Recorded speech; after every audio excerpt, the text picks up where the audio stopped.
E lá estava eu em 2008 lecionando sobre Rei Arthur, cultura celta, as fadas, Morgana, quando uma aluna negra, me perguntou: professor, o senhor viu que no filme Tinkerbell tem uma fada negra? Existe isso?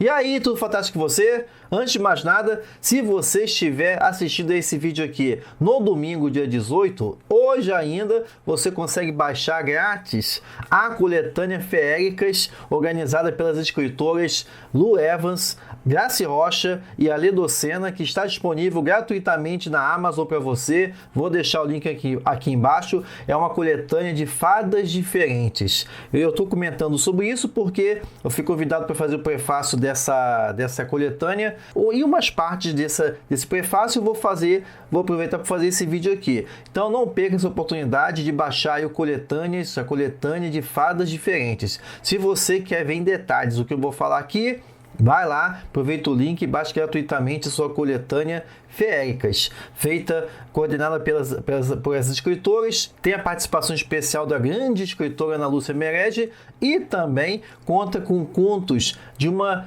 variedade de escritores e escritoras, o melhor do fantástico brasileiro. Então fica a dica aí do Feéricas. E voltando aqui para o conteúdo, aproveitar para falar que é o seguinte: quando essa aluna comentou sobre isso, se existe fada negra, aliás, uma pergunta bem interessante, principalmente por ela ser negra, então havia toda uma questão aí que ela estava em busca de uma representatividade, e já, vamos lembrar, toda vez que a gente lembra de fadas, a gente sempre pensa nas pequenas criaturas branquinhas que habitam as narrativas da Europa, né?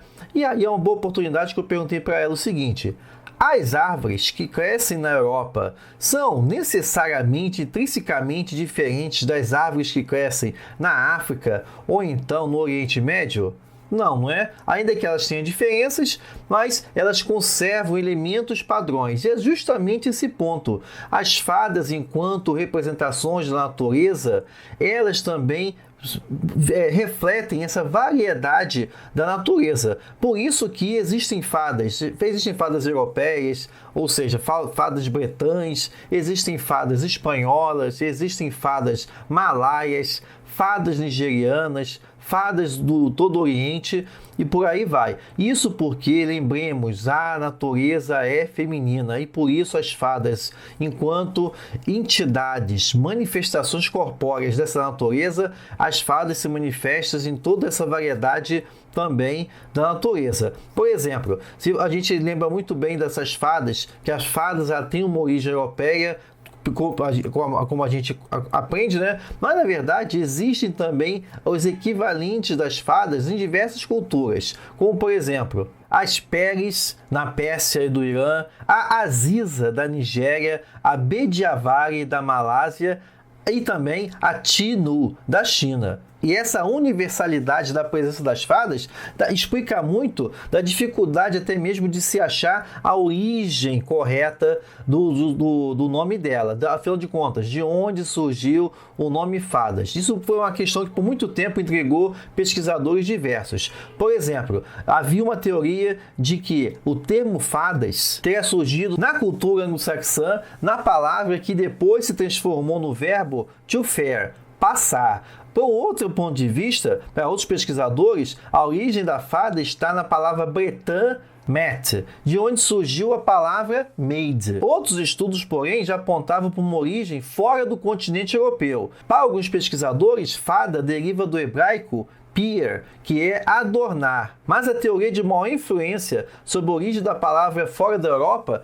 ligava o nome desses seres ao persa peri, usado para designar espíritos alados no Oriente Médio e que eram reconhecidos por sua beleza. Durante o período das Cruzadas, os cavaleiros cristãos perceberam que, devido à ausência da letra P na língua árabe, os mouros, como os muçulmanos eram comumente chamados na Idade Média, substituem o P da palavra pela letra F. E foi como fairy que os relatos sobre essas criaturas teriam entrado na Europa, a partir dos contos maravilhosos sobre a Ásia relatados pelos cruzados. Só que, ainda que essa ideia aí seja fascinante, falta essa teoria uma prova linguística maior. E é por isso que hoje a hipótese mais aceita sobre a origem da palavra fada está no latim fato. Se você pegar a palavra fada em diferentes línguas da Europa, como o francês fair, ou então o provençal fada, ou ainda o ada espanhol, ou ainda o fata italiano,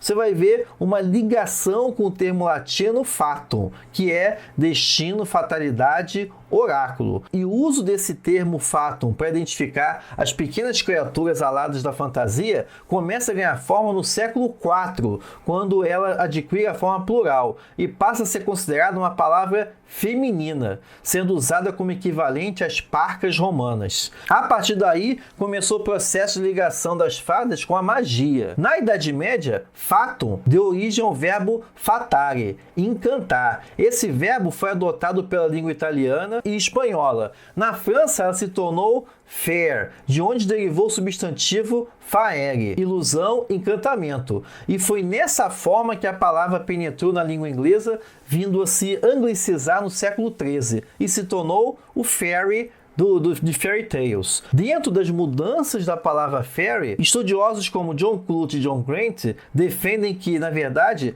essa palavra fairy vem do anglo-saxão elf, cuja raiz está na palavra nórdica alfar, que é anão. Isso é interessante porque a gente vê como o mesmo termo acaba abarcando anões e os elfos. Ou seja, como essas criaturas tão distintas da fantasia acabam brotando de um termo em comum. Independente da origem, gradativamente a literatura medieval criou 3 sentidos para a fairy, que eram ilusão, encantamento, terra da ilusão ou terra das fadas. Finalmente, fairy passou a designar especificamente os habitantes da terra das fadas, ou seja, as pequenas criaturas aladas habitantes das florestas e também as donzelas dos romances medievais. Nesse ponto é interessante comentar que, ainda que as fadas já aparecessem nas crônicas do século XII e XIII e também dos romances de cavalaria, elas só foram se tornar protagonistas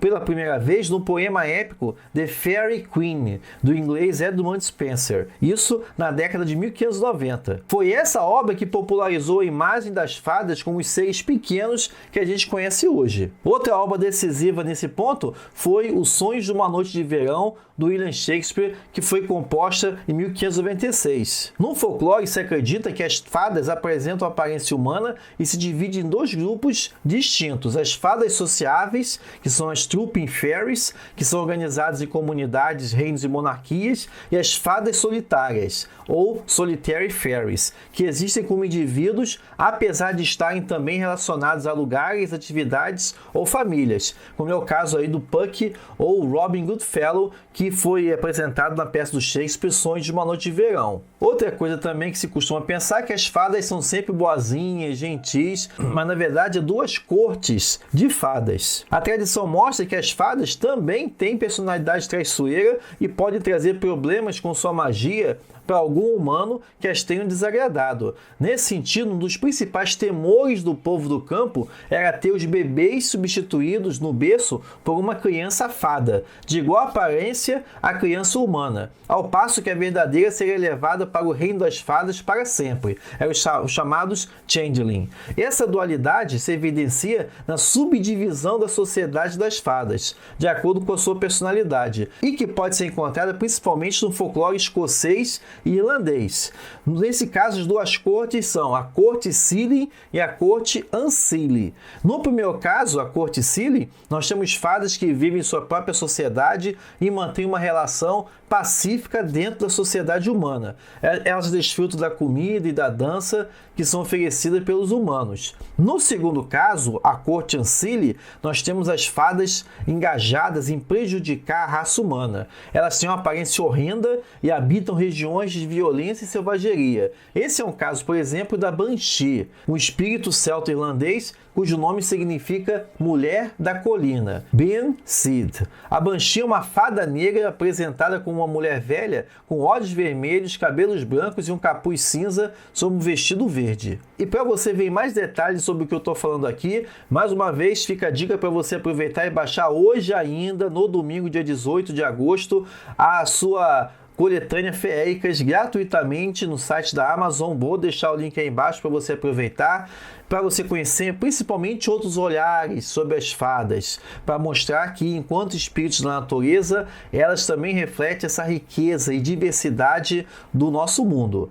Então, se você gostou desse vídeo, aproveita para deixar sua curtida, compartilhe o vídeo, assine o canal, não se esqueça também de pegar o seu e-book grátis, Como Criar Monstros, também está aqui na descrição do vídeo. Vejo você no próximo vídeo, até lá!